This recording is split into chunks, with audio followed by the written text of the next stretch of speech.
Part 1. You will hear a student and an advisor talking about facilities at a college. First, you have some time to look at questions 1 to 5.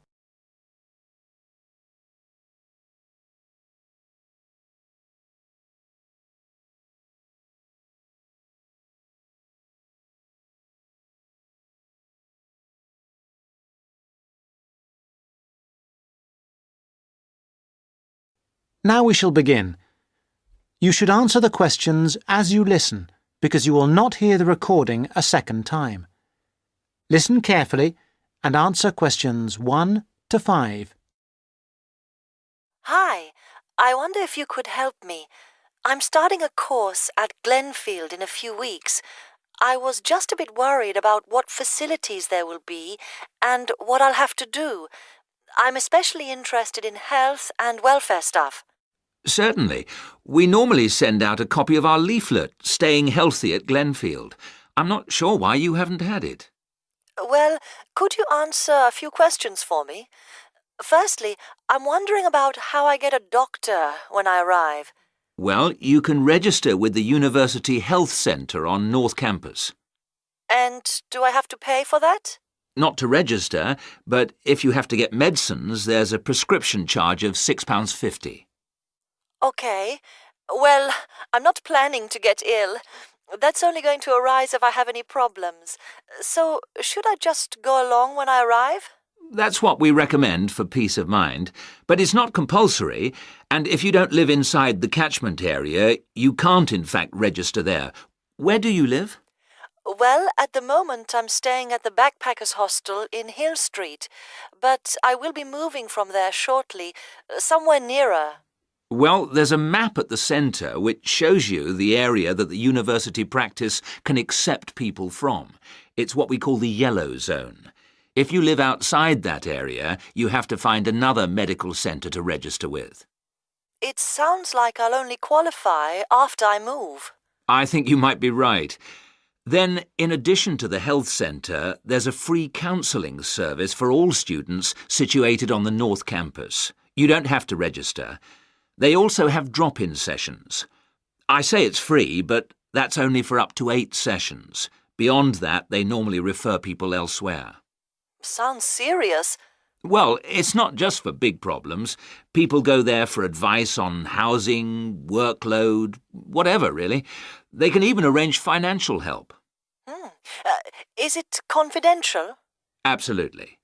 Then again, a lot of students prefer to phone the Nightline service, which is run from an office on the central campus. They don't really encourage people to drop in. I see. So it's basically a free phone line. The number, if you want to make a note, is 0900 762 5913. I'll say it again. 0900 762 5913. Fine. Well, I hope I won't need any of these. What I will want is access to some gym facilities. Right. Well, you'll find those on the South Campus in the Sports Centre. It's great, but it's not free. You have to present your student card and pay a fee of £22 to get a pass. But that will last you for the whole year. Before you hear the rest of the conversation, you have some time to look at questions 6 to 10.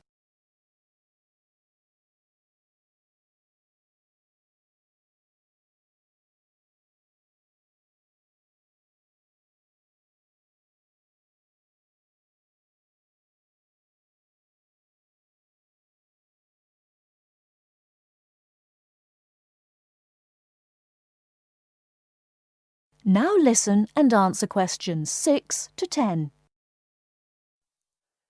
Is this information on the website? I'm afraid not. I can send you some leaflets or even resend the whole information pack if you give me your details. Could you send the whole information pack, please? Yes, that's fine. I'll have to take down some details. Could you tell me your full name? Sonia Orr. S-O-N-Y... No, I'll spell it. S-O-N-I-A. Then Orr is O-R-R. Orr. OK. And you said you were on Hills Road? Yes, but don't send it there as I'm about to move. I'll give you my new address, which is 22 Winter Gardens. That's Glenfield. And the postcode? Oh, yeah, that's GF23 9BQ. Fine. Now, we're doing a bit of data collection about who uses our services at the moment. Can I just ask a few more questions? Yes, that's fine. OK. If you're an international student, what country are you from? I'm from Switzerland. And how old are you? I'm 24. And finally, which course are you enrolled on? Right. Well, that's a bit complicated, since I'm hoping to switch to economics and history. But at the moment... I'm down to do economics and sociology. It's a joint degree. OK, I'll put that. Great. Well, I'll pop the information pack in the post, and you should get it soon. That is the end of part 1. You now have half a minute to check your answers.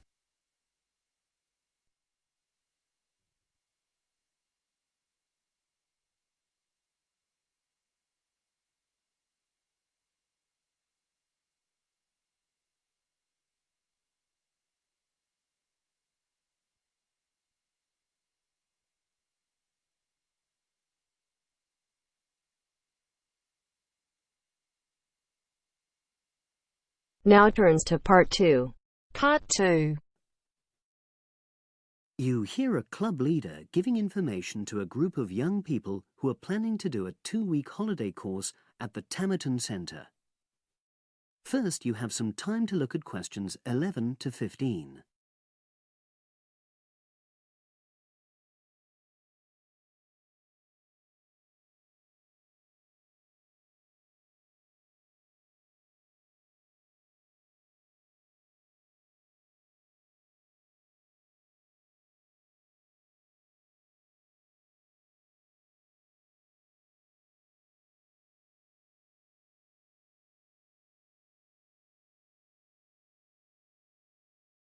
Now listen and answer questions 11 to 15. Hello, everyone. I've been asked to talk to you this afternoon about next month's trip to Tamerton Study Center for the 2-week course. Now, some of the things I'm going to say you may have already heard or read about, but I think it's important to emphasize a few key points. First of all, it's worth reminding you why Tamerton was set up in the first place, in the late 1960s. That was really before all the concern with preserving the environment, which everyone talks about these days. The idea was simply to get people out of the cities and into the country, and to find out that just being outdoors can be very rewarding. This is not going to be a holiday in the usual sense. It's called an adventure course because you'll really be stretched to your limits, but that in itself can be a positive thing. The group I took last year, for example, said that although they actually felt pretty weak and exhausted all the time, it really made them learn a lot about themselves and increased their confidence. And in the end, that's the most important thing. Now, all of you knew about policies at Tamerton before you signed up for it, so you know that in many ways it's quite old-fashioned. You don't have a lot of choice in what you do. But something which I think makes the place so special is that you get to try so many different things every day. For instance, one day you'll do climbing, and the next you'll be surveying rock pools. It's not intended that you become an expert in any of them. It's more like a taster, which you can follow up if you want. And there isn't a lot of free time. Organized activities and talks, etc., go on until 9 p.m., and lights go out at 11 p.m. There are table tennis tables with all the equipment and board games, though I have to say the pieces often go missing, so it's a good idea to take your own. There's a DVD player with a good selection of films suitable for this age group, so don't take yours. Bedtime at 11 p.m. is strictly enforced, and there's a good reason for this. You're all under 18, and we organizers need to know that all group members are accounted for in the house as we close for the night. And of course, you'll be so exhausted anyway that you'll be too sleepy to want to cause any trouble. Now you have some time to look at questions 16 to 20.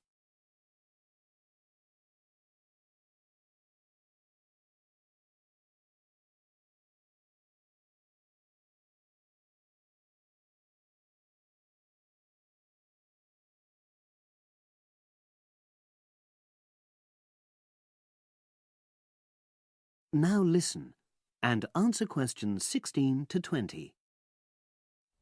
Now, what should you pack? The information sheet tells you a lot about what clothing to bring. But what about other things? Well, Tamerton House has its own small shop, but anything there is several miles away, so you won't have many opportunities for buying supplies. So in this last part of my talk, I'm going to explain what objects you should take with you to the center, what you can take if you want, and also, very importantly, what you cannot take. Several of you came up to me before this talk and asked whether you can take things like kettles or hair dryers. The answer is there are plenty of these electrical appliances available in the center, and they are of the proper voltage and are checked regularly. Yours may not be, so the rules at Tamerton say you can't bring them into the center because it's considered a fire risk. Remember, it's a very old house. Now, another question was about cell phones. Although you definitely can't have them on during inside talks, you equally definitely need them when you're out on exercises. So they're a must, I'm afraid. Anybody who wishes to talk to me about borrowing a phone for the fortnight, please see me after this talk. Now, the weather's heating up at the moment, and you'll be outdoors a great deal. If you wear proper clothing, especially a hat, sun cream is optional. Also, they sell high-factor cream in the shop, so you don't have to take any of your own unless there's a special kind you use. Now, there's a special note about things like deodorants, which come in aerosol cans. I need to tell you that these are banned in the center because apparently they have the habit of setting off the fire alarms. If you want to take an aerosol can, you'll actually be at risk of being told to leave. And finally, people have been asking about whether they need to take towels. Well, the center does provide 1 towel per guest, which you're required to wash yourself. If you're happy with that, then don't bring another. If not, take one of your own. Just remember how much outdoor exercise you'll be doing and how dirty and wet you'll be getting. That is the end of part 2. You now have half a minute to check your answers.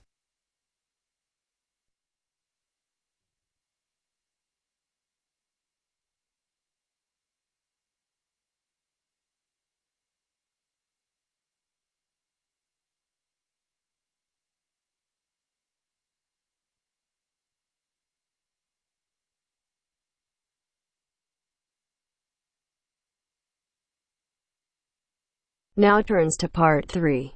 Part 3. You will hear 2 short talks about animals. Mark is going to talk about the koala. As you listen, complete the notes with the information you need. First, you have some time to look at questions 21 to 25.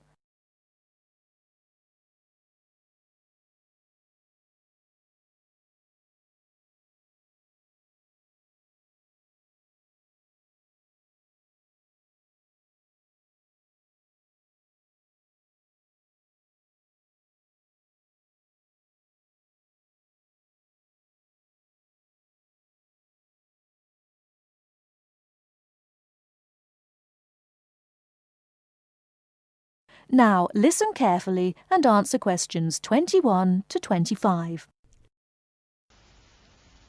Good afternoon. Today we'll have two students, Mark and Philip, to talk about animals. Mark will be the first. Mark, please get straight down to business. Right. As you know, Australia has many unique species of animals due to its long geographical isolation, such as kangaroos, wallabies, koalas, wombats, dingoes, possums, platypuses, spiny anteteras, and so on. Today, I'm going to talk about koalas. The koala is a sluggish, tailless, furry, arboreal marsupial. Koalas are different from state to state in colour and build, probably because of differences in climate and diet. In Queensland, for example, koalas typically have a red dish or tawny colour. In New South Wales, koalas are greyish with ash-like flecking. In Victoria, they tend to be heavily built, with a shaggy coat of a brownish colour. Koalas tend to be solitary creatures. They come together to mate in spring and early summer. At mating time, the males are noisy and quarrelsome. Before you hear the rest of the talk, you have some time to look at questions 26 to 30.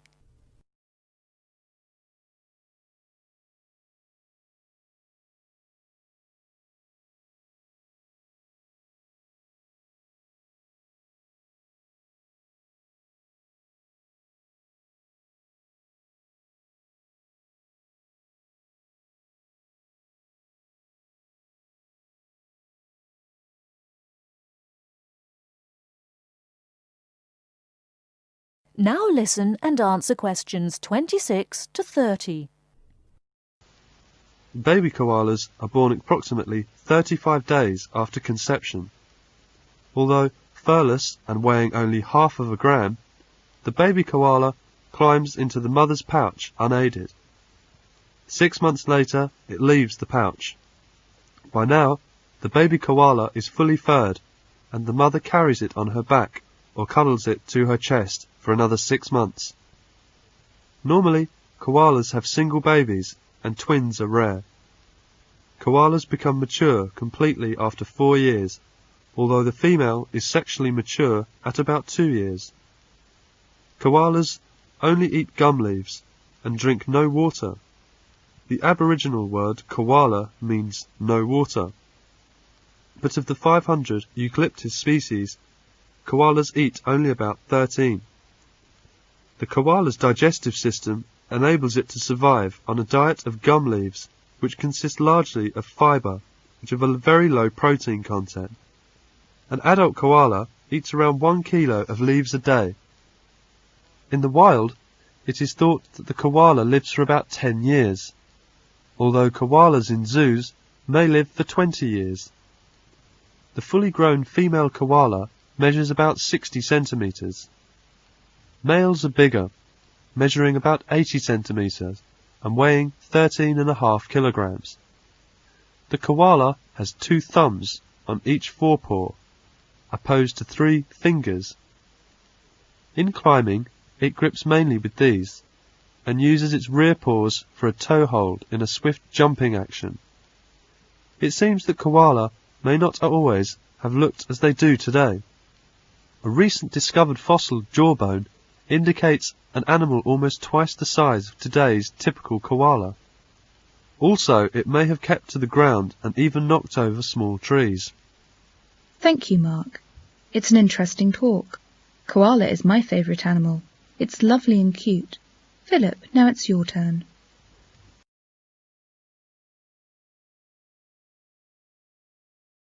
That is the end of part 3.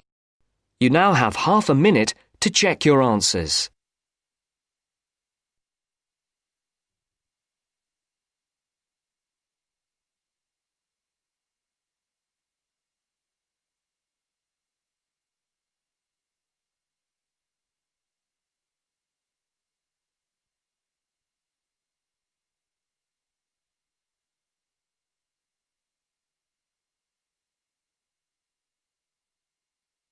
Now turns to part 4. Part 4. You will hear a short news item. Fill in the gaps in the summary below with the correct word or phrase according to what you hear. Habits. First, you have some time to look at questions 31 to 40.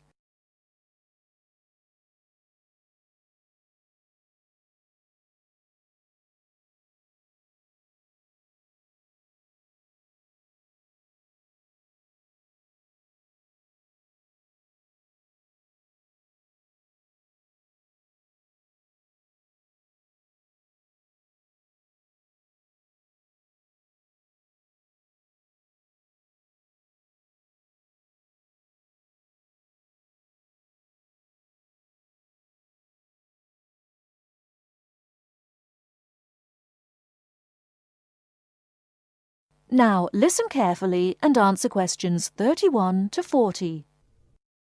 Now, listen to the news item and answer the questions. The police are continuing their investigations and, based on new leads, expect to make an early arrest. The drought in northern THR continues to worsen, with tens of thousands of hectares of once lush pastoral land having now been without a single drop of rain for over 11 months. Farmers from the stricken region are beginning to despair, with meteorologists predicting that the drought is unlikely to break before Christmas. Many farmers have begun shooting their worst affected cattle, and in some cases entire flocks of sheep have been destroyed. These measures, tough and cruel though they may seem, are essential to prevent a possible outbreak of widespread disease. It is not only farm animals that are in trouble. Environmentalists are also concerned that the lack of water in rivers, lakes and streams will mean more native animals in the bush will die, unless rain comes soon. They believe the drought could have a lasting effect on the populations of such native animals as kangaroos, wallabies and koalas. Our reporter, Colin Harrison, is in Vance, talking with long-range weather forecaster Joseph Singer. Over to you, Colin. Joseph, can you give any indication as to when we might receive some rain in the affected regions of THR? Well, it's hard to say, of course, but I'm confident that the drought will break within approximately 2 months. If you look back at the data kept of previous periods of drought, over the last 100 years or so, you see a cyclic pattern of severity developing, and we're now at the short end of the last cycle. I'm fairly certain that we'll see some rain either just before or just after Christmas. Let's hope so. Thank you, Joseph. Colin Harrison from the very hot and dry town of Vance in northern THR. Meanwhile, at the CSIRO laboratories in Ottawa, encouraging developments have recently been made in the process of cloud seeding, a process by which clouds can be forced to make rain, and research scientists are to begin conducting trials of a new technique involving lasers later this month. If successful, the state government will be asked to contribute up to $5 million to establish permanent cloud seeding stations in areas most likely to be affected by drought in the future. For many farmers, though, any breakthrough will have come too late. Every week, more farming families are being forced to sell their homes, unable to survive financially, with little or no income to support them. A special assistance fund has been set up to help drought-stricken families. If you would like to send some money, you can do so by calling this number now, 001 43 8172.